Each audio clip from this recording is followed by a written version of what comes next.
नमस्कार, मैं संजय कुमार गुप्ता। आप सभी का मेरे YouTube चैनल ज्योग्राफी अड्डा पे स्वागत है। इसके पहले वाले वीडियो में हम आपसे पंचायती राज व्यवस्था का अर्थ, पंचायती राज व्यवस्था का क्या अर्थ है, पंचायती राज व्यवस्था का कैसे कैसे विकास हुआ है, उस विकास के दौरान कौन कौन सी समिति बनाई गई, उस समिति ने अपना रिपोर्ट दिया, उस रिपोर्ट में क्या क्या प्रावधान था, इसके बारे में हमने देखा था। अंततोगत्वा यह भी हमने देखा था पीके थुंगन समिति और गाडगिल समिति के सिफारिश को लागू करने के लिए 73वां संविधान संशोधन और 74वां संविधान संशोधन किया गया है। आज के इस वीडियो में हम 73वें संविधान संशोधन और 74वें संविधान संशोधन के बारे में और उसके आगे वाले पार्ट के अर्थात अनुच्छेद, ग्राम सभा, ग्राम पंचायत, पंचायत समिति, पंचायत में आरक्षण, समय अवधि, योग्यता, चुनाव के बारे में पढ़ेंगे, जानेंगे। ठीक है, आइए हम संशोधन के बारे में जानते हैं कि 73वां संविधान संशोधन और 74वां संविधान संशोधन क्या है। जो जैसे जैसे समिति बनाई गई थी तो अंततोगत्वा जो समिति बनी थी पीके थुंगन समिति और गाडगिल समिति, पीके थुंगन समिति और गाडगिल समिति के सिफारिश को लागू करने के लिए यही 73वां संविधान संशोधन और 74वां संविधान संशोधन किया गया था। तो 73वां संविधान संशोधन क्या है और 74वां संविधान संशोधन क्या है, इसके विषय में हम जाने। तो 73वां संविधान संशोधन संविधान संशोधन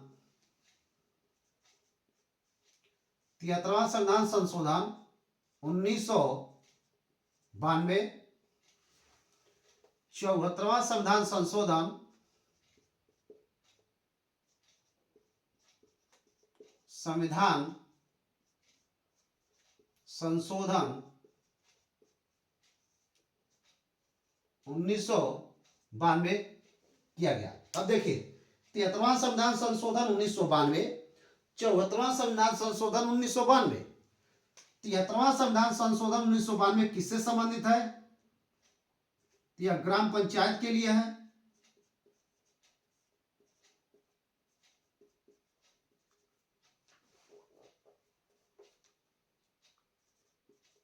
ग्राम पंचायत के लिए है।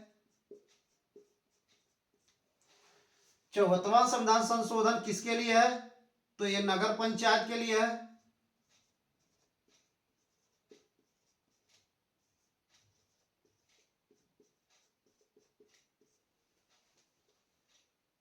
ठीक है, 73वां संविधान संशोधन 1992 ग्राम पंचायत के लिए है। तो ग्राम पंचायत को संविधान के किस भाग में रखा गया है? तो संविधान के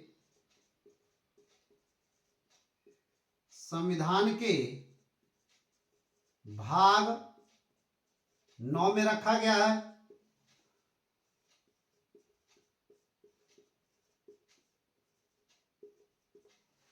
जबकि 74वां संविधान संशोधन 1992 जो नगर पंचायत के लिए है, इसे संविधान के किस भाग में रखा गया है? नगर पंचायत को संविधान के भाग 9 क में रखा गया है।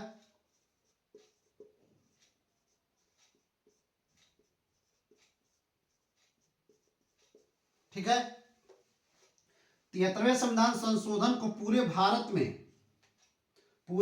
में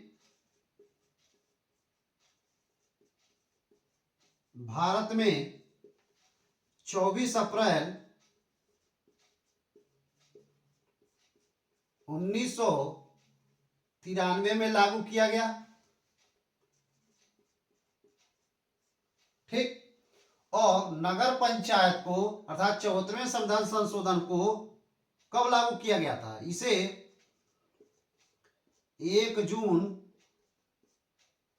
1993 में लागू किया गया।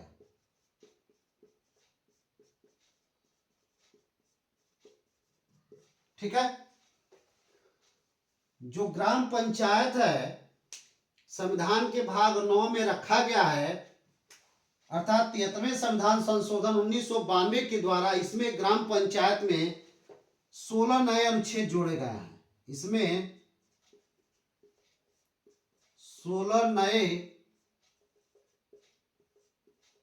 अनुच्छेद जोड़े गए हैं।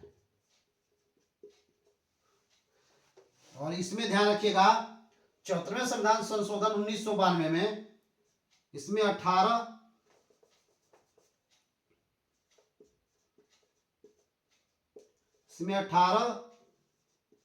अनुच्छेद है। ठीक है।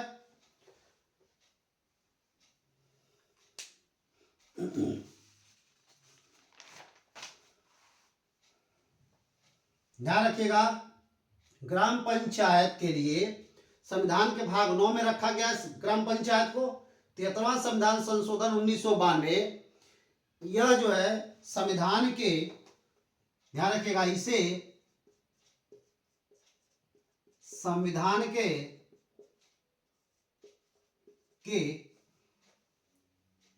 11वीं अनुसूची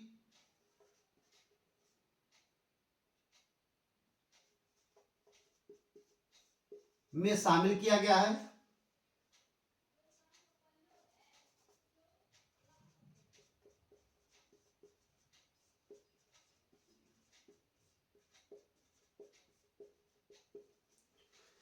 किसे? तो ग्राम पंचायत को संविधान के 11वीं अनुसूची में शामिल किया गया है, जबकि नगर पंचायत को संविधान के 12वीं अनुसूची में जोड़ा गया है या शामिल किया गया है। इसे 12वीं अनुसूची में शामिल किया गया है।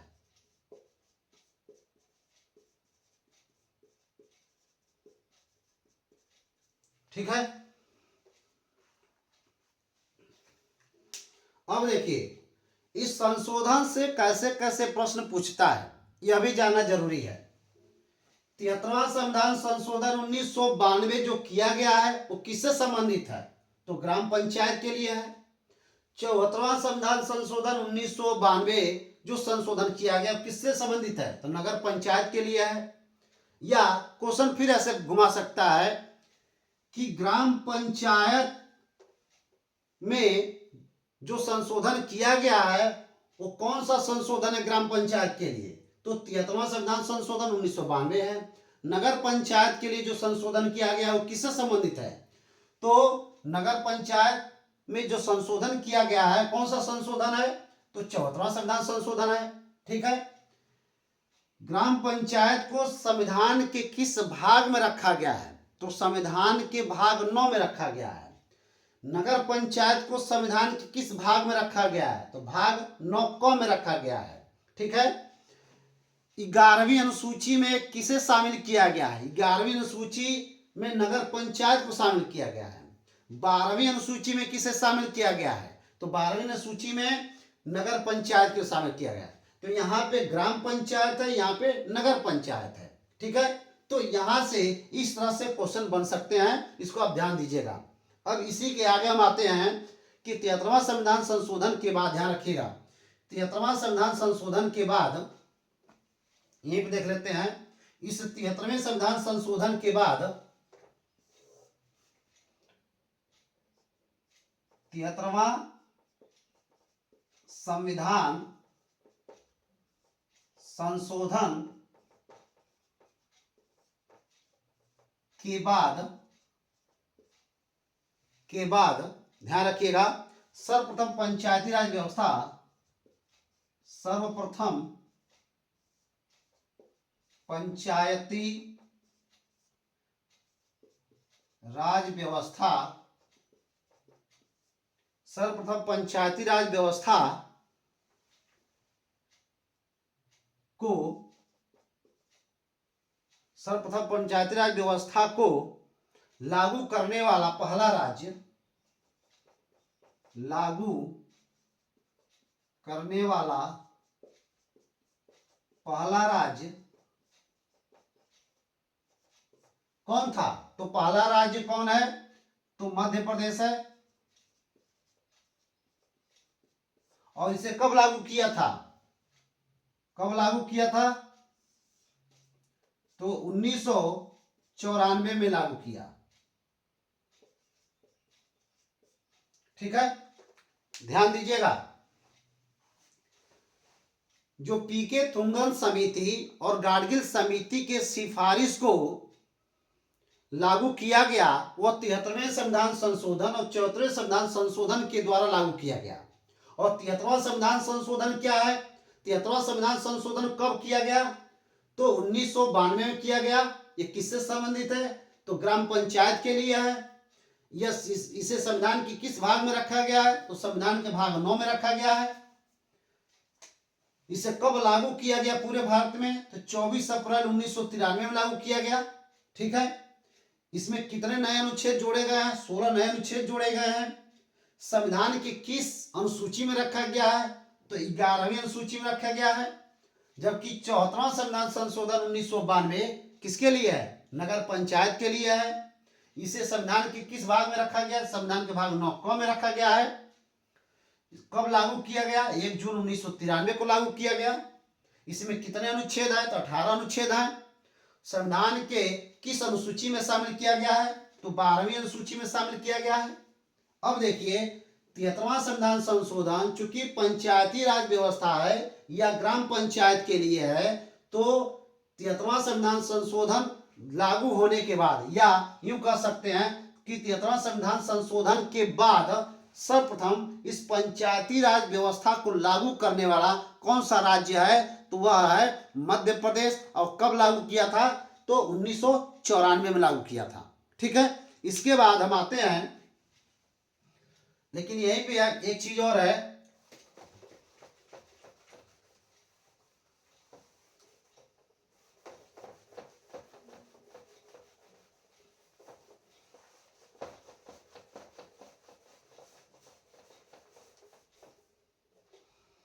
जैसे, लेकिन कुछ अनुच्छेद, अगर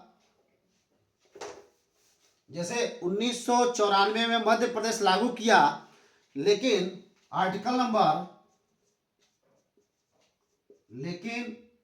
अनुच्छेद 244 के तहत मेघालय, 244 के तहत मेघालय,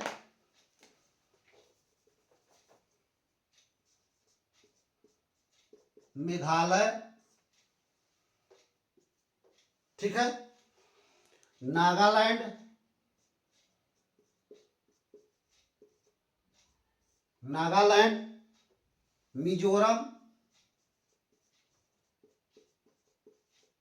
मिजोरम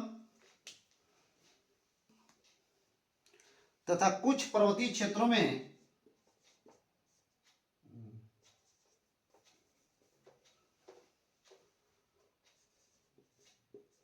कुछ पर्वतीय क्षेत्रों में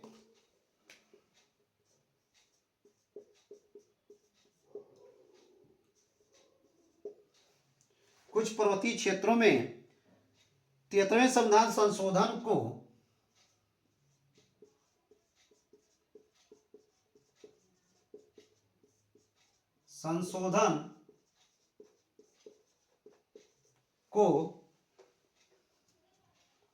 या यूं कह सकते हैं 73वें संविधान संशोधन को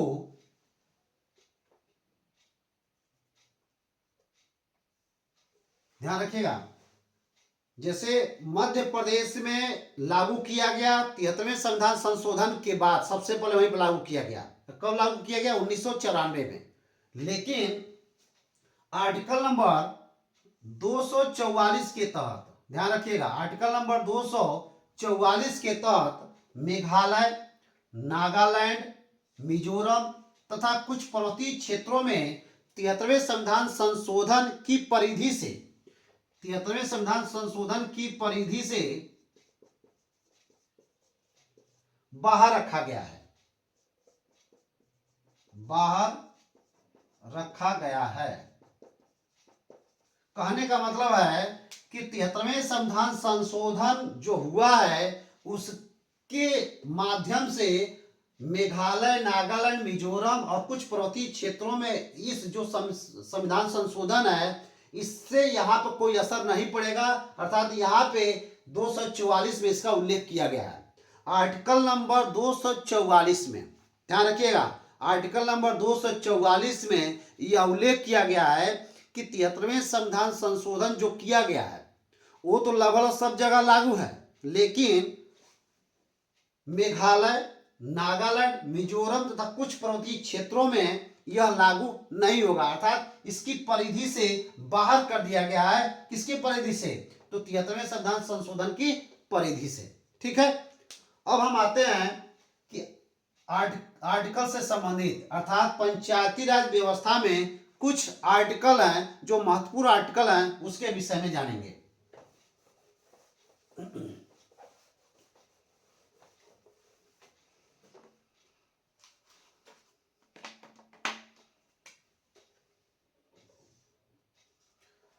अब देखिए अनुच्छेद कौन कौन से अनुच्छेद हैं, तो उसके पहले देख लें कि जो पंचायती राज व्यवस्था है वह केंद्र सूची का विषय है कि राज्य सूची का विषय है। तो सीधी सी बात है कि पंचायती राज व्यवस्था राज्य सूची का विषय है।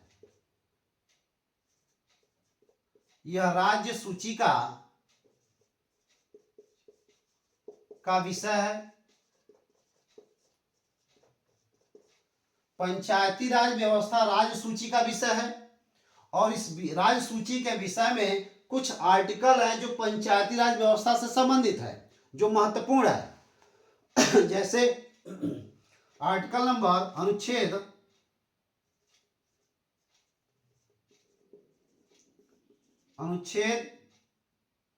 243 क ध्यान रखिएगा। आर्टिकल नंबर 243 क में किसका उल्लेख है? किसका उल्लेख है? तो ग्राम सभा का उल्लेख है।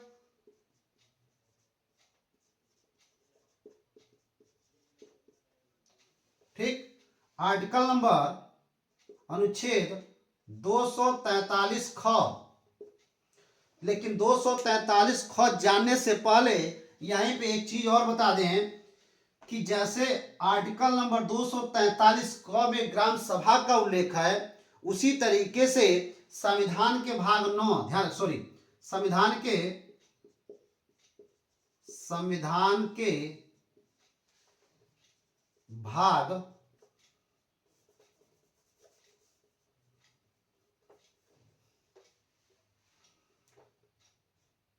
संविधान के भाग 4 क में संविधान के भाग 4 में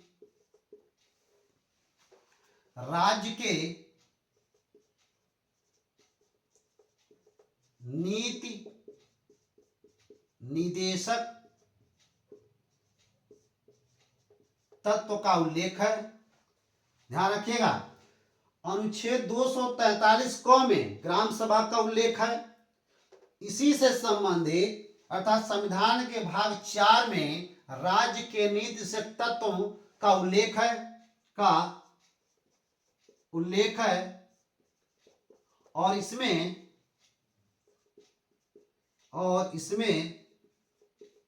अनुच्छेद 40 में ध्यान रखिएगा, अनुच्छेद 40 में किसका उल्लेख किया गया? तो ग्राम पंचायतों का उल्लेख किया गया। आर्टिकल नंबर 40 में ग्राम पंचायतों का उल्लेख किया गया। ग्राम पंचायत का उल्लेख है।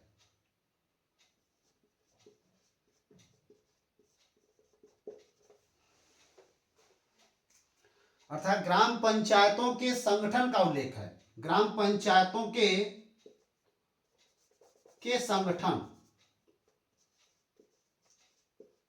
संगठन ठीक है।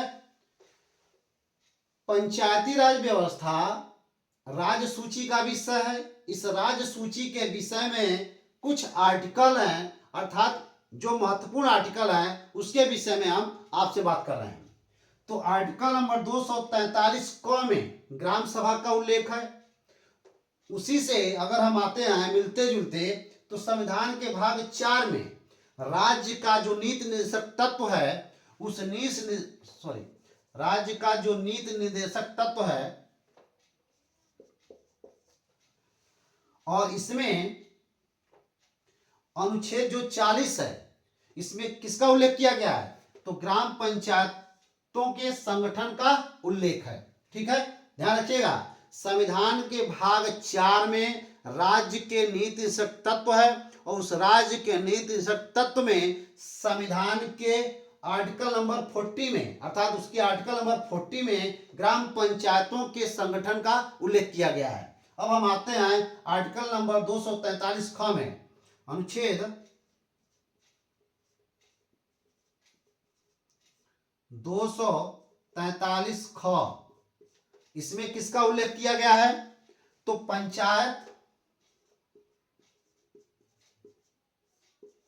पंचायत का गठन। आर्टिकल नंबर 243 ख में पंचायत के गठन का उल्लेख है। आर्टिकल नंबर 243 ग में 43 ग में पंचायतों की संरचना,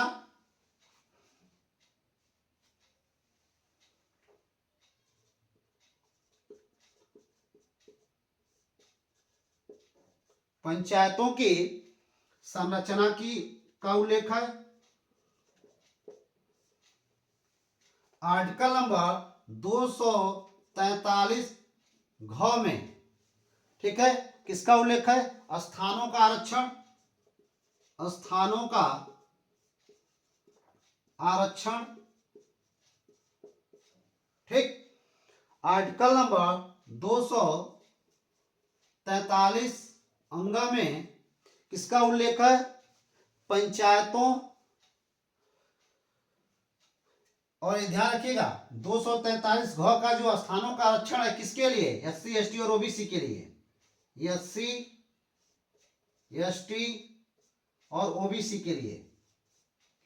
ठीक है, 243 अंग में किसका उल्लेख है? पंचायतों का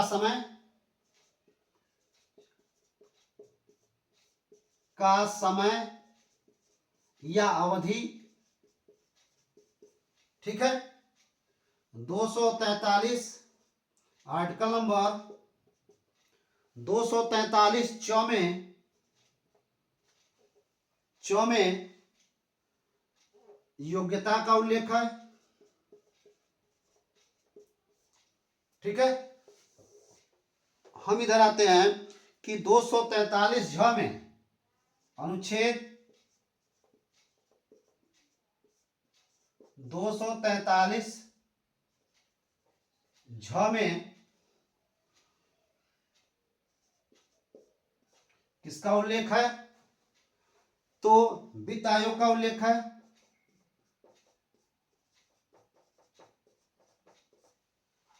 वित्त आयोग का उल्लेख है। 243 ट में किसका उल्लेख है? तो निर्वाचन का उल्लेख है।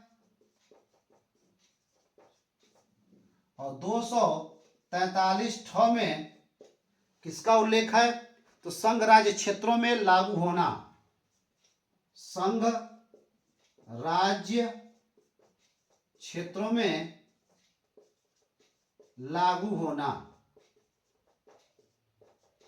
ठीक है, अर्थात पंचायती राज व्यवस्था से संबंधित जो आर्टिकल हैं, अनुच्छेद हैं, कुछ महत्वपूर्ण अनुच्छेद हैं, उसका यहाँ पे हम जिक्र कर रहे हैं। क्योंकि उसके पहले यह राज्य सूची का विषय है। कौन सी? पंचायती राज व्यवस्था राज्य सूची का विषय है। अनुच्छेद 243 क में ग्राम सभा का उल्लेख किया गया है। उसी से संबंधित संविधान के भाग 4 में, जिसमें राज्य के नीति निर्देशक तत्व का उल्लेख है, उसके आर्टिकल नंबर 40 में ग्राम पंचायतों के संगठन का उल्लेख है। ठीक, इसी के बाद हम आते हैं कि आर्टिकल नंबर 243 ख में पंचायत का गठन का उल्लेख है। आर्टिकल नंबर 243 ग में पंचायतों की संरचना का उल्लेख है। 243 घ में स्थानों का आरक्षण, कौन से स्थानों का आरक्षण, तो SC ST और OBC के लिए। ठीक, 243 ग में पंचायतों का समय या अवधि कितने समय के लिए होगा। 243 च में योग्यता, क्या क्या योग्यता होनी चाहिए। अनुच्छेद 243 झ में वित्त आयोग। आर्टिकल नंबर 243 ट में निर्वाचन की बात की गई है। 243 ठ में संघ राज्य क्षेत्रों में लागू होना, अर्थात पंचायती राज व्यवस्था संघ राज्य क्षेत्रों में कैसे लागू होगा, उसका उल्लेख 243 ठ में किया गया है। ठीक है, अब हम आते हैं कि ग्राम सभा क्या होती है। ठीक है, यहां से क्वेश्चन अच्छा खासा बनता है, ध्यान रखिएगा। पूछ देगा आपसे कि ग्राम पंचायतों के संगठन का उल्लेख निम्नलिखित में से किस अनुच्छेद में किया गया है। ग्राम पंचायतों के संगठन, अनुच्छेद 40। ठीक, ग्राम सभा का उल्लेख कहाँ किया गया है, किस अनुच्छेद में, 243 क में। ठीक, या आपको इस तरीके से दे देगा और इधर दे देगा तो कहीं न कहीं आपको मिलान करने के लिए दे देता है। और ये भी पूछता है कि पंचायती राज व्यवस्था किस सूची का विषय है, केंद्र सूची का विषय है कि राज्य सूची का विषय है। तो इस तरीके से आपको याद रखना होगा। ठीक है, अब हम आते हैं ग्राम सभा, कि ग्राम सभा क्या होती है।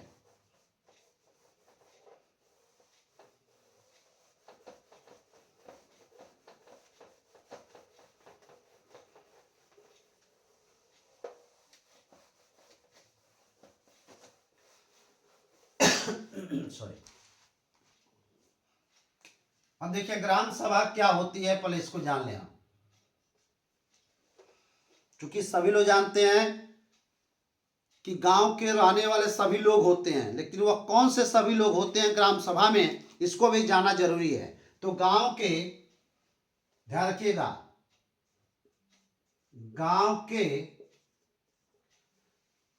के सभी सदस्य जिनकी आयु या उम्र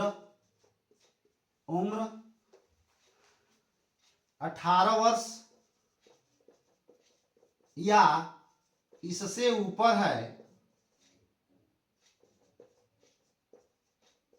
है और उनका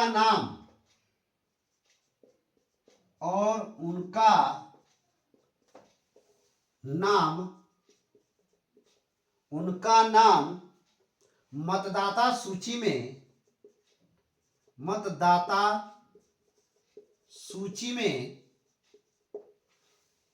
में है, वह ग्राम सभा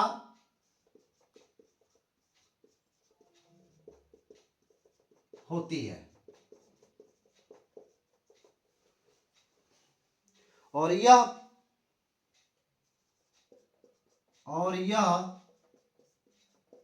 पंचायती राज व्यवस्था का सबसे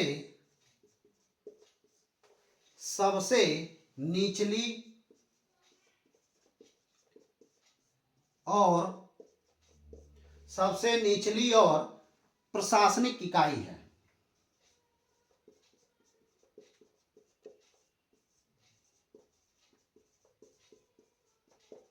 ठीक है, हमें जानना है यहाँ पे कि ग्राम सभा क्या होती है। ग्राम सभा वह होती है, अर्थात गांव के सभी सदस्य, ध्यान रखिएगा, ग्राम सभा क्या होती है, तो गांव के सभी सदस्य जिनकी आयु या उम्र 18 वर्ष या उससे ऊपर है, जिनका नाम मतदाता सूची में है, जो वोट देने का अधिकार आप लेते हैं कि 18 वर्ष के बाद आप वोट देते हैं, तो जिनका नाम मतदाता सूची में है वह क्या है, ग्राम सभा होती है। वही क्या होती है, ग्राम सभा होती है। ठीक है, तो ग्राम सभा का परिभाषा यही है कि गांव के वह सभी सदस्य, ध्यान रखिएगा, गांव के वह सभी सदस्य जिनका उम्र 18 वर्ष या 18 वर्ष से ऊपर है और उनका नाम मतदाता सूची में है, वही क्या होता है, ग्राम सभा होती है। और यही पंचायती राज व्यवस्था क्या है, सबसे निचली और प्रशासनिक इकाई है। सबसे अगर पंचायती राज व्यवस्था की बात कर रहे हैं तो पंचायती राज व्यवस्था में सबसे नीचे जो प्रशासनिक इकाई है क्या होता है, ग्राम सभा होती है। ठीक है, ये आपका ग्राम सभा हो गया। अब हम ग्राम पंचायत के बारे में जानेंगे कि ग्राम पंचायत क्या होता है।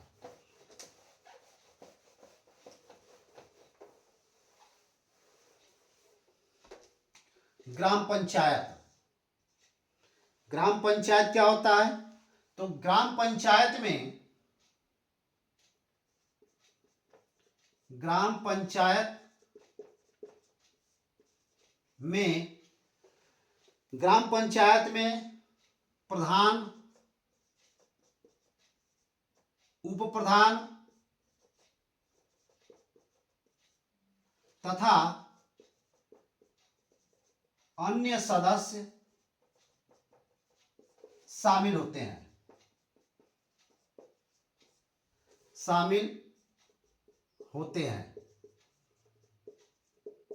ठीक है, ग्राम पंचायत क्या होता है, तो ग्राम पंचायत में प्रधान, उप प्रधान तथा अन्य सदस्य शामिल होते हैं। अगर इसको हम ऐसे समझें कि यह आपका ग्राम सभा है,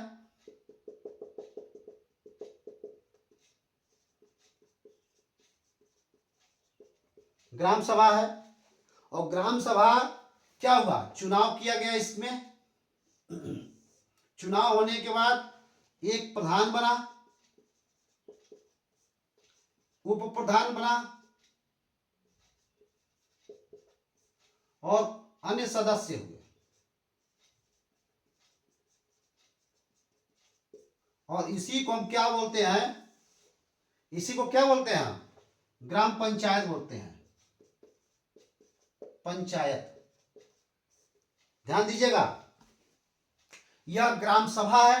ग्राम सभा अर्थात ग्राम सभा क्या होती है कि जिसकी आयु 18 वर्ष है और 18 वर्ष होने के बाद उसका नाम क्या होता है, मतदाता सूची में नाम आता है, और वही क्या होता है, ग्राम सभा होती है। और ग्राम सभा क्या करती है, अपने मुखिया को चुनती है। तो किसी को प्रधान बनाया जाता है, किसी को उप प्रधान बनाया जाता है, और कुछ अन्य सदस्य होते हैं। अर्थात यूं कह सकते हैं कि प्रधान, उप प्रधान और अन्य सदस्य मिलकर ग्राम पंचायत का निर्माण करते हैं। ठीक है, तो ग्राम पंचायत क्या होता है, या यूं कह सकते हैं कि ग्राम पंचायत में कौन कौन शामिल होते हैं, तो प्रधान, उप प्रधान और सदस्य शामिल होता है। तो यहाँ पे अंतर समझना है कि ग्राम सभा क्या होती है और ग्राम पंचायत क्या होता है। ठीक है, तो ग्राम सभा वह होता है जिसमें गांव के वह सभी सदस्य जिनकी आयु 18 वर्ष या उससे ऊपर होता है और वह उसका नाम मतदाता सूची में होता है, उसको हम क्या बोलते हैं, ग्राम सभा बोलते हैं। जबकि ग्राम पंचायत में ग्राम सभा क्या करती है कि किसी को प्रधान चुनती है, किसी को उप प्रधान बनाया जाता है और कुछ अन्य सदस्य भी शामिल होते हैं। तो प्रधान, उप प्रधान और अन्य सदस्य मिलकर ग्राम पंचायत का निर्माण करते हैं। ठीक है, तो इस तरीके से ग्राम पंचायत है। अब हम आते हैं कि पंचायत समिति क्या होता है।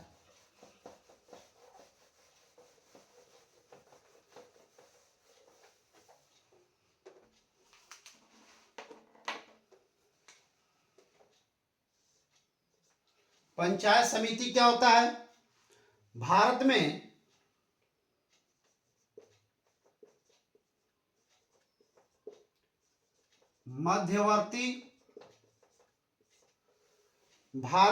मध्यवर्ती स्तर पर या यूं कह सकते हैं ब्लॉक स्तर या तहसील स्तर, तहसील स्तर, तो मध्यवर्ती स्तर पर एक ग्रामीण स्थानीय, एक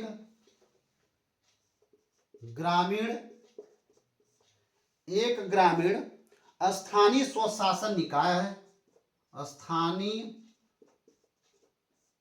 स्वशासन निकाय है जो कई ग्राम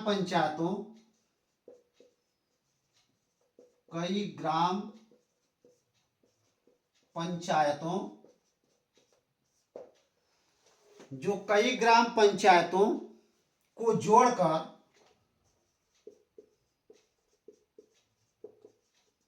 जोड़कर बनाया जाता है।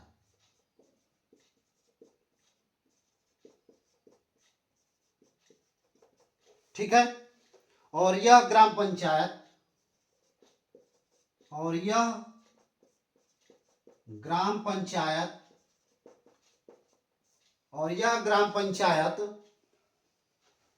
वह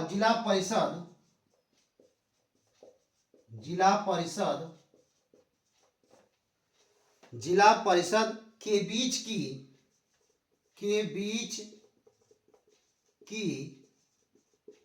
कड़ी के रूप में कार्य करता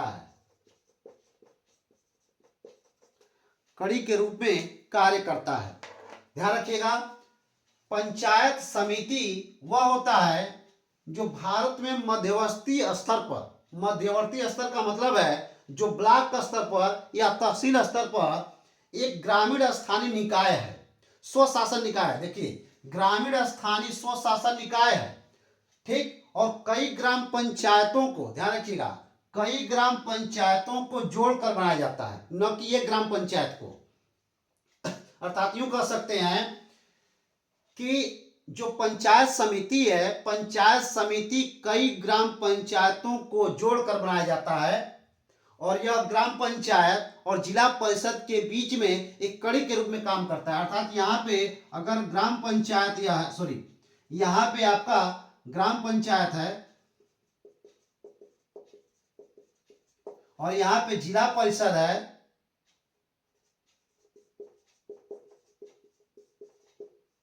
तो इन दोनों के बीच में, ध्यान रखिएगा, ग्राम पंचायत और जिला परिषद के बीच में पंचायत समिति होता है। अर्थात इसी में क्या होता है, पंचायत समिति होता है। ठीक है, तो ग्राम पंचायत और जिला परिषद के बीच में क्या होता है, पंचायत समिति होता है, और दोनों के बीच में जब पंचायत समिति होता है, इसी को हम बोलते हैं कि एक पुल का काम करता है। अर्थात इस गांव की समस्या को, ध्यान रखिएगा, गांव की समस्या को प्रधान के माध्यम से क्या करता है, जानकारी लेता है, और जो नहीं सुविधा होती उस सुविधा को जानकारी लेने के बाद यहाँ पे उसको ले जाता है और फिर यहाँ से लागू करवाने के बाद लिया करके इनको सौंप देता है।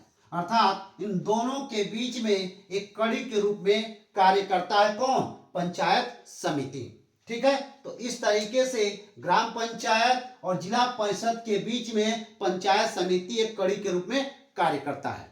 चलिए अब हम आते हैं पंचायत में आरक्षण।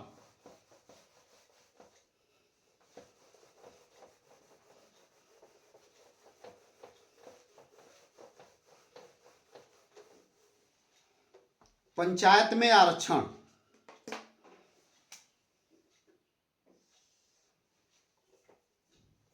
अब देखिए, पंचायत में आरक्षण 3 तरह से दिया गया है। ठीक है, SC ST को आरक्षण,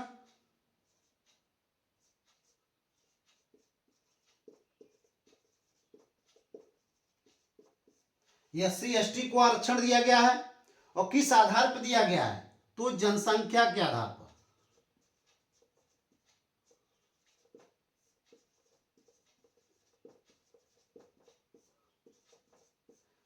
जो पंचायत में आरक्षण दिया गया है वह SC ST को 3 तरह से आरक्षण दिया गया है। तो पहला आपका आता है SC ST को जो आरक्षण दिया गया है किस आधार पर दिया गया है? जनसंख्या के आधार पर दिया गया है। दूसरा आता है महिलाओं के लिए आरक्षण। ध्यान रखिएगा, महिलाओं के लिए आरक्षण,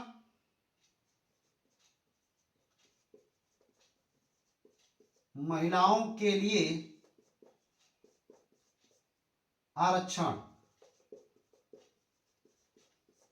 ठीक, जो महिलाओं के लिए आरक्षण है वो कितना होना चाहिए? तो न्यूनतम, कम से कम न्यूनतम 1/3 या 33% जो है आरक्षण मिलता है। 33%, 1/3 या 33%। लेकिन ध्यान रखिएगा, लेकिन कई राज्यों में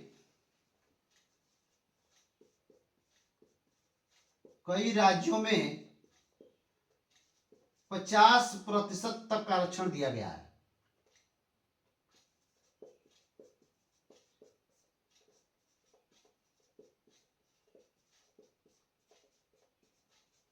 ठीक है, तो जो पंचायत में आरक्षण है, पहला आपका SC ST के लिए आरक्षण, जो SC ST के लिए आरक्षण निर्धारित की गई है वो SC ST के उस ग्राम में, उस गांव में जितनी उनकी जनसंख्या है उस जनसंख्या के आधार पर उनको आरक्षण दिया गया है। दूसरा आता है आपका महिलाओं के लिए आरक्षण, अर्थात ग्राम पंचायत में, ग्राम सभा में जो महिलाएं हैं उस महिलाओं को भी आरक्षण दिया जाता है कि आप भी इसमें सहभागी ले सकती हैं। लेकिन उनको कितना आरक्षण दिया गया है? तो कम से कम 1/3 या 33% आरक्षण दिया गया है। लेकिन कुछ राज्यों ने संविधान अपने यहाँ विधानसभा में या विधान परिषद में संशोधन करके क्या किया है कि 50% तक आरक्षण दिया है। ठीक है, इसके बाद से आता है OBC के लिए आरक्षण। OBC के लिए आरक्षण, ठीक, जो OBC के लिए आरक्षण है यह राज्य विधानमंडल क्या करता है? ध्यान रखिएगा, राज्य विधानमंडल, राज्य विधानमंडल कानून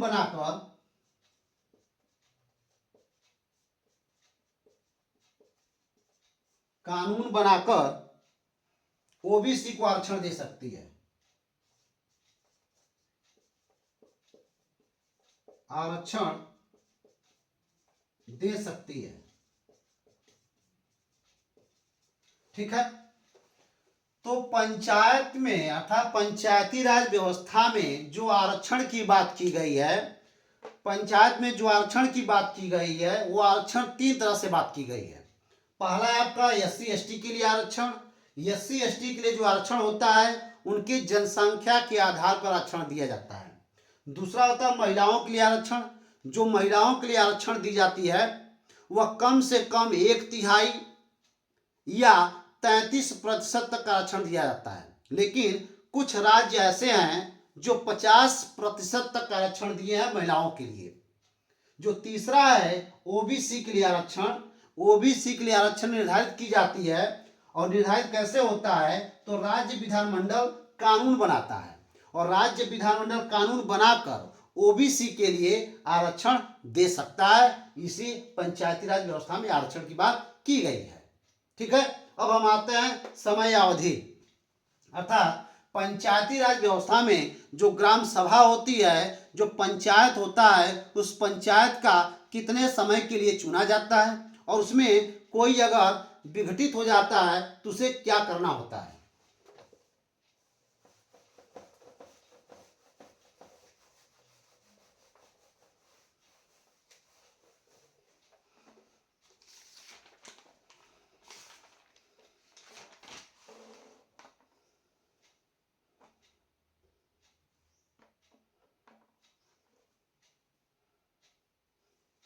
ठीक है, और एक चीज और ध्यान रखिएगा जो आरक्षण दिया जाता है यह रोटेशन के आधार पर आरक्षण दिया जाता है। जितने भी आरक्षण किए जाते हैं यह रोटेशन होता है। रोटेशन का मतलब है कि अगर मान लीजिए अभी हाल फिलहाल में किसी गांव में अगर वहां पे ओबीसी है, ध्यान रखिएगा, ओबीसी या ओबीसी है, तो ओबीसी जो दिया गया इसको आरक्षण, इसके बाद कौन आएगा, एससी आएगा कि एसटी आएगा कि जनरल आएगा कि महिला आएगा। अर्थात इस तरीके से जो पिछला जो दिया गया होगा उसी के आधार पर ये आपको ओबीसी को तत्काल में मिला है। और इसके बाद चूंकि पिछला और वर्तमान का देख करके फिर जो है किसी और को दिया जाएगा, उसी को बोलते हैं रोटेशन के आधार पर पंचायत में आरक्षण दिया जाता है। एससी एसटी को, चाहे महिला को, चाहे ओबीसी को, रोटेशन के आधार पर आरक्षण दिया जाता है। ठीक है। पंचायत की पहली बैठक, जो ध्यान रखिएगा, अब हम आते हैं समय अवधि में। अर्थात पंचायत का जो चुनाव होता है वो कितने समय के लिए होता है, कितने वर्ष के लिए होता है, उस विषय में हम आपसे बात करेंगे। तो जो पंचायत का जो समय अवधि है, ध्यान रखिएगा, पंचायत की पहली बैठक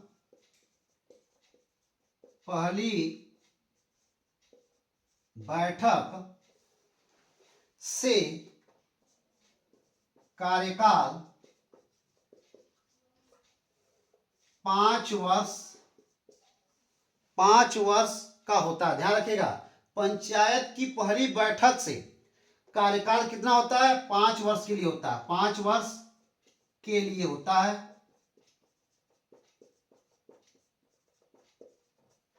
ठीक है। अगर इसे हम ऐसे समझें, अगर ध्यान रखिएगा, समय अवधि कितने वर्ष के लिए होता है, 5 वर्ष के लिए। सीधी सी बात है कि पंचायत की जो पहली बैठक होती है, जिस डेट से बैठक होती है उसी डेट से इसका कार्यकाल 5 वर्ष के लिए निर्धारित होता है। ठीक है। अब जो है 5 वर्ष के लिए है, तो इसमें अगर मान लीजिए बीच में विघटित हो गया तो क्या होगा, या अंतिम समय में विघटित हो गया तो क्या होगा। ठीक है। तो इसको देख लेते हैं ऐसे।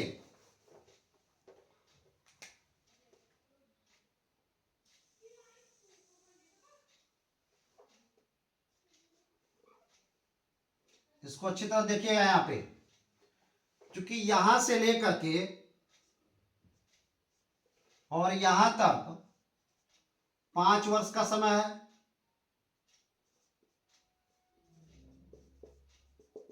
ठीक है।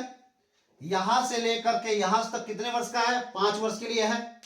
अगर मान लीजिए कार्यकाल 2 वर्ष तक चला,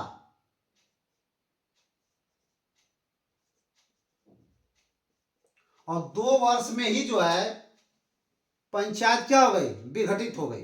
2 वर्ष में क्या हो गई, पंचायत विघटित हो गई।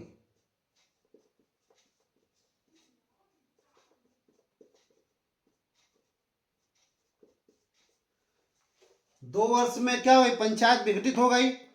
अब क्या होगा, क्योंकि यहीं से कार्यकाल शुरू होता है, 2 वर्ष के अंदर पंचायत विघटित हो गई। अब क्या होगा, शेष अवधि के लिए, शेष अवधि क्या है, यहां से है, तो यहां से लेकर के और यहां तक शेष अवधि के लिए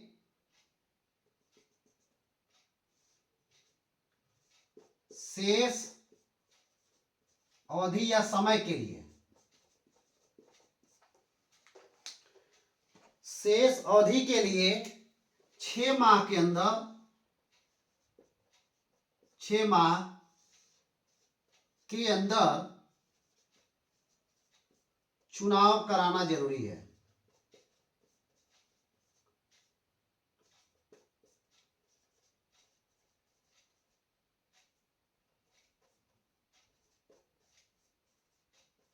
ठीक है। जबकि अंतिम 6 माह में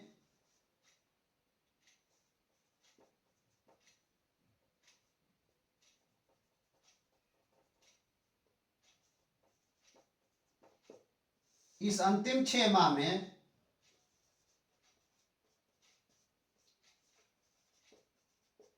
अगर पंचायत विघटित हो जाती है, अगर पंचायत विघटित हो जाती है तो चुनाव कराना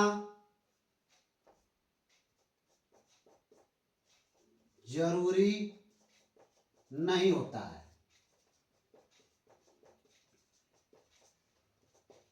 ठीक है, ध्यान रखिएगा, इस समय अवधि को थोड़ा यहां समझ लीजिएगा। जो पंचायत का कार्यकाल होता है वो 5 वर्ष के लिए होता है। कितने वर्ष के लिए? 5 वर्ष के लिए होता है। लेकिन अगर उस 5 वर्ष के दौरान बीच में अर्थात 2 वर्ष, 3 वर्ष, मान लीजिए 4 वर्ष, 2.5 वर्ष कार्यकाल चला और उसी दौरान पंचायत विघटित हो गई। विघटन का मतलब है कि पंचायत टूट गई। ठीक, अब जब विघटित हो गई तो विघटित होने के बाद जो शेष अवधि है, मान लीजिए 3 वर्ष तक चला, 3 वर्ष के बाद 2 वर्ष समय बचा है, या 2.5 वर्ष में ही जो है विघटित हो गई तो 2.5 वर्ष समय बचा है, या 2 वर्ष तक चला है और 2 वर्ष के बाद जो है 3 वर्ष का समय बचा है।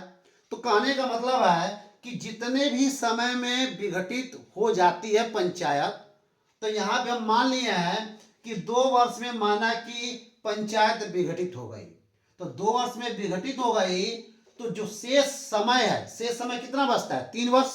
तो 3 वर्ष के लिए चुनाव कराना जरूरी होता है। और चुनाव कितने समय के अंदर होना चाहिए? तो चुनाव जो है 6 माह के अंदर कराना जरूरी है इस शेष अवधि के लिए। ठीक, उसके बाद से अंतिम 6 माह, ध्यान दीजिएगा, अगर बाई द वे अंतिम 6 माह में जो अंतिम 5 वर्ष का जो अंतिम 6 माह बचा है, उसी दौरान किसी कारणवश पंचायत का विघटन हो गया, विघटित हो गई, तो पंचायत जब विघटित हो जाएगी तो यहाँ पे प्रश्न यह बनता है कि उस 6 माह अगर विघटित हो गई तो क्या चुनाव कराना जरूरी है कि नहीं है? तो यहाँ पे हम ये ध्यान देंगे कि अंतिम 6 माह में अगर पंचायत विघटित हो जाती है तो चुनाव कराना जरूरी नहीं है। चुनाव कब होगा? यथावत उसके समय को होगा, यथावत उसके समय पे होगा। कब? जब वो अगला चुनाव होने जा रहा है तब होगा। ठीक है, लेकिन उससे पहले अगर समय विघटित हो जाती है तो कहीं ना कहीं 6 माह के अंदर चुनाव कराना जरूरी होता है। ठीक है, तो इस तरीके से आपका समय या अवधि है। अब हम आते हैं कि चुनाव लड़ने के लिए, अर्थात पंचायत में जो पंचायत का चुनाव होता है, उस चुनाव में जो लोग भागीदारी लेते हैं उनकी क्या क्या योग्यता होनी चाहिए, यह भी जो है जरूरी है। ठीक है, तो क्या क्या योग्यता होनी चाहिए?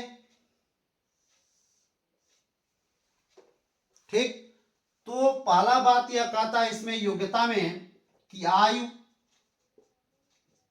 या उम्र कितना होना चाहिए? 21 वर्ष होना चाहिए। ध्यान रखिएगा, वोट देने के लिए जब आप वोट देने जाते हैं उसके लिए उम्र क्या होता है? 18 वर्ष होता है। लेकिन पंचायत का चुनाव अगर आप लड़ने जाते हैं, पंचायत में भागीदारी करने जाते हैं, तो उसके लिए आपका उम्र कितनी होनी चाहिए? 21 वर्ष होनी चाहिए। ठीक है, कितना होनी चाहिए? 21 वर्ष होनी चाहिए। ठीक, या एक बात यह भी बोलता है कि एमएलए बनने की जो योग्यता है, ध्यान रखिएगा, एमएलए बनने की योग्यता या विधानसभा का सदस्य बनने की जो योग्यता होनी चाहिए, ध्यान रखिएगा, एमएलए बनने की जो योग्यता होनी चाहिए, जो योग्यता होनी चाहिए,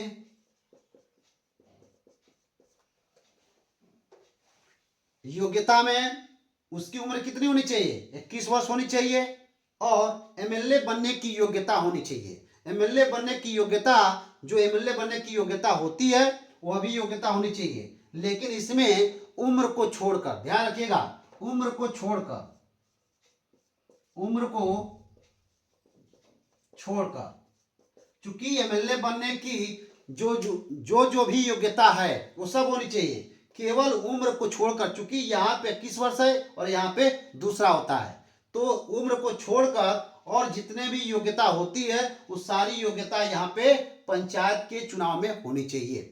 ठीक, तो पंचायत के चुनाव में सबसे मुख्य बात है कि आपका उम्र 21 वर्ष होना चाहिए, भारत का निवासी होना चाहिए। ठीक है, यह भी बात कहा गया है, और कहीं न कहीं जो है आप उसमें एमएलए बनने की जो भी योग्यता होती है वह योग्यता इसमें होती है, लेकिन उम्र को छोड़कर। ठीक है, अब हम आते हैं कि चुनाव कैसे होता है, अर्थात पंचायत का चुनाव कैसे होता है।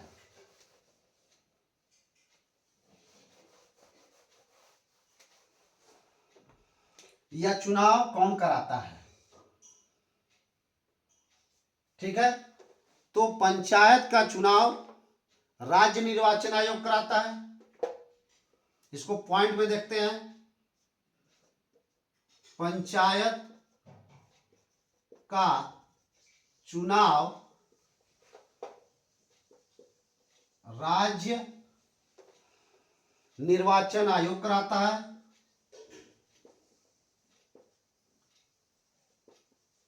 आयोग कराता है। केंद्रीय चुनाव आयोग की कोई भूमिका नहीं होती है। केंद्रीय चुनाव आयोग की कोई भूमिका नहीं होती है,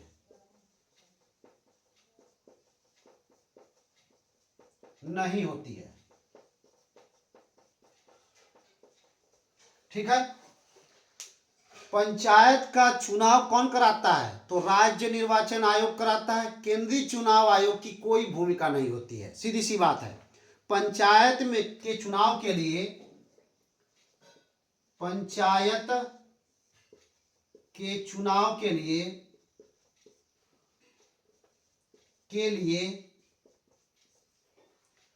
पंचायत के चुनाव के लिए मतदाता सूची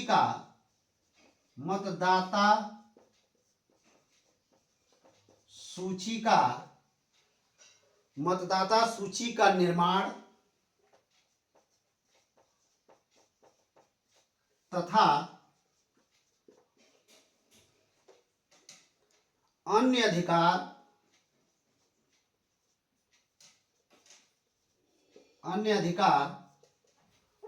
अधिकार चुनाव आयोग को सौंपा गया है। चुनाव आयोग को सौंपा गया है।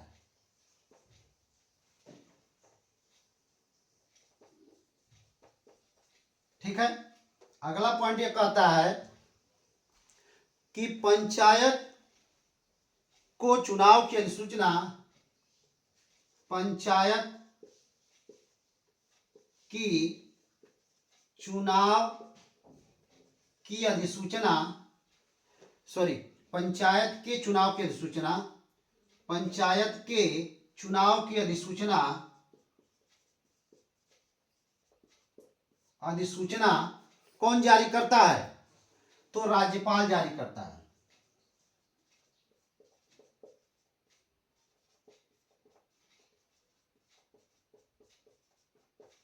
ठीक है, पंचायत के चुनाव की अधिसूचना कौन जारी करता है? तो राज्यपाल जारी करता है। राज्य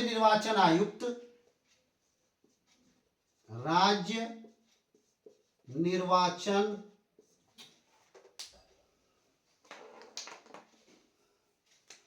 राज्य निर्वाचन आयुक्त, राज्य निर्वाचन आयुक्त की नियुक्ति कौन करता है? तो राज्यपाल करता है।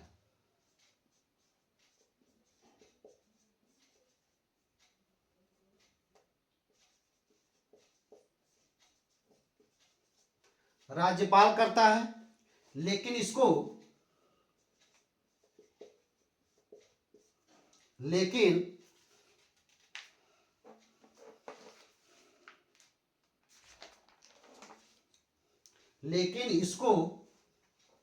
लेकिन इसको उसी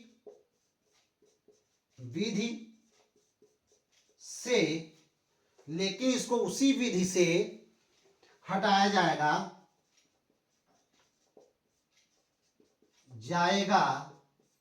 जिस विधि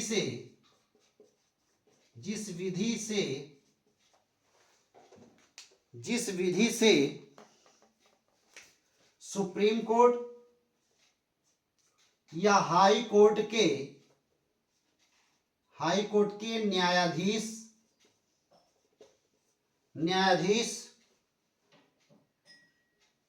को हटाया जाता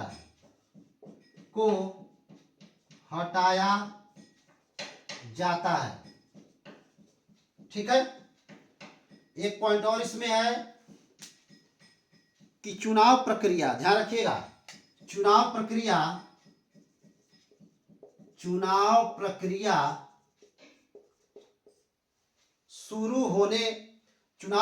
अगर एक बार शुरू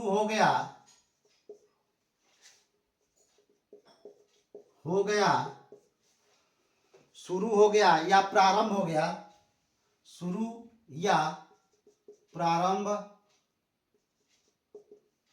गया तो न्यायालय इसमें हस्तक्षेप नहीं कर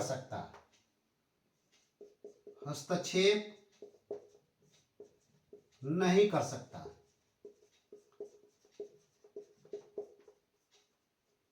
ठीक है। कहने का मतलब है कि चुनाव कौन कराता है? तो पंचायत का चुनाव राज्य निर्वाचन आयोग कराता है। ध्यान रखिएगा, बहुत इंपॉर्टेंट है, क्वेश्चन बनता है यहां से। पंचायत का चुनाव राज्य निर्वाचन आयोग कराता है। इसमें केंद्रीय चुनाव आयोग की कोई भूमिका नहीं होती है।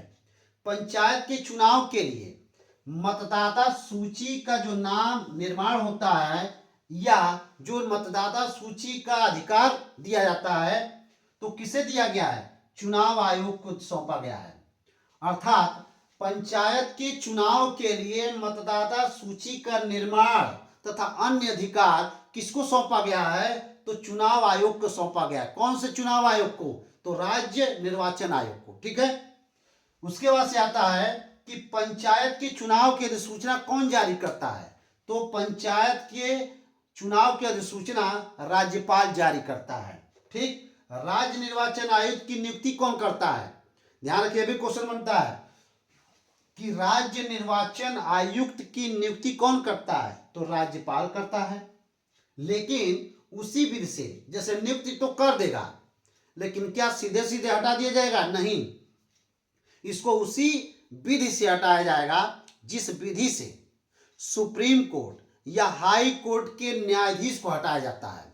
उसी विधि से किसको हटाया जाएगा? तो राज्य निर्वाचन आयुक्त को हटाया जाता है, ठीक है। अगर बाय द वे चुनाव प्रक्रिया एक बार प्रारंभ हो गई या स्टार्ट हो गया या शुरू हो गया, तो शुरू होने के बाद अगर कोई मामला आता है तो न्यायालय उसमें हस्तक्षेप नहीं करेगा, न्यायालय उसको रोक नहीं सकता है, ठीक है। इसके कहने का मतलब है कि अगर पंचायत का चुनाव शुरू हो गया, प्रारंभ हो गया, तो उसमें न्यायालय हस्तक्षेप नहीं कर सकता है। जब तक शुरू अगर नहीं है तब तक तो हस्तक्षेप कर सकता है, लेकिन जब प्रारंभ हो गया चुनाव की प्रक्रिया, तो उसमें वो हस्तक्षेप नहीं करेगा।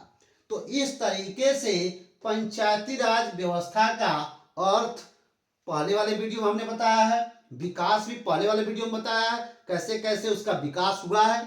ठीक, इस वाले वीडियो में हमने बताया कि आपके संशोधन क्या हुआ है, अनुच्छेद कौन कौन से हैं, ग्राम सभा क्या होती है, ग्राम पंचायत क्या होता है, पंचायत समिति क्या होता है, पंचायत में आरक्षण कैसे दिया जाता है, किसको दिया जाता है, समय अवधि क्या है, योग्यता क्या है, चुनाव कैसे होता है, कौन भाग ले सकता है। इस तरीके से इसका आपके सामने दे दिया गया है। अब एक प्रश्न ये भी है कि इतना सब कुछ बताने के बाद प्रश्न कैसे पूछता है। बीच बीच में हमने आपको प्रश्न का जिक्र किया है, ठीक है, कि प्रश्न यहां से कैसे बनते हैं। फिर भी एक बार हम आपको रिवीजन करवा दे रहे हैं। पंचायती राज व्यवस्था का अगर ध्यान रखिएगा कि कभी भी आपसे अर्थ नहीं पूछेगा, जहां की ऑब्जेक्टिव टाइप के प्रश्न आते हैं, अर्थ कभी नहीं पूछेगा। विकास की प्रक्रिया आपसे पूछ सकता है। विकास की प्रक्रिया में वह भी कैसे पूछेगा कि पंचायती राज व्यवस्था का जनक किसे कहा जाता है। पंचायती राज व्यवस्था अंग्रेजों के शासनकाल में कब से लागू किया गया, ठीक है। पंचायती राज व्यवस्था में त्रिस्तरीय पंचायती राज व्यवस्था की बात किसने किया है, ठीक है, या द्विस्तरीय पंचायती राज व्यवस्था किसने की बात किया है, या पंचायती राज व्यवस्था में किसने आरक्षण की बात किया है, संवैधानिक व्यवस्था देने की बात किसने किया है, या पंचायती राज व्यवस्था में जो संशोधन है 73वां संविधान संशोधन, 74वां संविधान संशोधन, यह किस समिति के सिफारिश के बाद लागू किया गया। ये इस तरह से क्वेश्चन यहाँ से बन सकता है या बनता भी है, ठीक है। उसके बाद से 73वां संविधान संशोधन कब किया गया, कब लागू किया गया, 73वां संविधान संशोधन किससे संबंधित है, कितने अनुच्छेद हैं, इसे किस भाग में या किस अनुसूची में रखा गया है, 74वां संविधान संशोधन कब लागू किया गया, 74वां संविधान संशोधन किससे संबंधित है या किस भाग में रखा गया है, या ये भी आपसे प्रश्न पूछा जा सकता है कि जो है 74वां संविधान संशोधन को किस अनुसूची में रखा गया है, कितने अनुच्छेद हैं। तो इस तरीके से यहाँ से क्वेश्चन बन सकता है। इसके बाद से जितने आर्टिकल हैं, आर्टिकल से क्वेश्चन पूछ सकते हैं कि ग्राम पंचायत कहाँ पे का उल्लेख है, ग्राम पंचायत के संगठन का कहाँ पे उल्लेख है, ग्राम सभा का कहाँ पे उल्लेख है, वित्त ग्राम पंचायत से संबंधित जो वित्त है उसका कहाँ पे उल्लेख है, तो आरक्षण क्या उल्लेख जो है किस आर्टिकल में किया गया है, या योग्यता का उल्लेख किस आरक्षण में किस आर्टिकल में किया गया है, ठीक, या समय अवधि का जो है पंचायती राज व्यवस्था की जो समय अवधि है किस आर्टिकल में उल्लेख किया गया है। इस तरीके से यहाँ से क्वेश्चन पूछा जा सकता है। और यह भी पूछा जा सकता है कि पंचायत के चुनाव में, ध्यान रखिएगा, पंचायत के चुनाव में राज्य निर्वाचन आयोग की भूमिका होती है या केंद्रीय आयोग की भूमिका होती है। तो सीधी सी बात है, राज्य निर्वाचन आयोग की भूमिका होती है, केंद्रीय आयोग की कोई भूमिका नहीं होती है। या आपसे यह भी क्वेश्चन पूछा जा सकता है कि मतदाता सूची का निर्माण कौन करता है, तो चुनाव आयोग करता है, ठीक, या चुनाव पंचायत के चुनाव की अधिसूचना कौन जारी करता है, पंचायत के चुनाव की अधिसूचना कौन जारी करता है, तो राज्यपाल जारी करता है, ठीक, या राज्य निर्वाचन आयोग की नियुक्ति कौन करता है, तो राज्यपाल करता है, या राज्य निर्वाचन आयोग की नियुक्ति राज्यपाल करता है, क्या उसे सीधे सीधे हटाया जा सकता है, नहीं, उसे उसी विधि या प्रक्रिया से हटाया जाएगा जिस विधि या प्रक्रिया से सुप्रीम कोर्ट या हाई कोर्ट के न्यायाधीश को हटाया जाता है, ठीक है। अगर चुनाव प्रक्रिया प्रारंभ हो जाती है तो क्या न्यायालय उसमें हस्तक्षेप कर सकता है, नहीं, न्यायालय उसमें हस्तक्षेप नहीं कर सकता है। तो इस तरीके से घुमा फिरा के क्वेश्चन आपसे पूछा जा सकता है। तो आप इसको जो है पढ़िएगा, समझिएगा, नोट्स बनाते हुए चलिएगा। अगर आप लोगों को वीडियो अच्छा लगा हो तो इसे जरूर लाइक कीजिएगा, सब्सक्राइब कीजिएगा, शेयर कीजिएगा, ठीक है। धन्यवाद।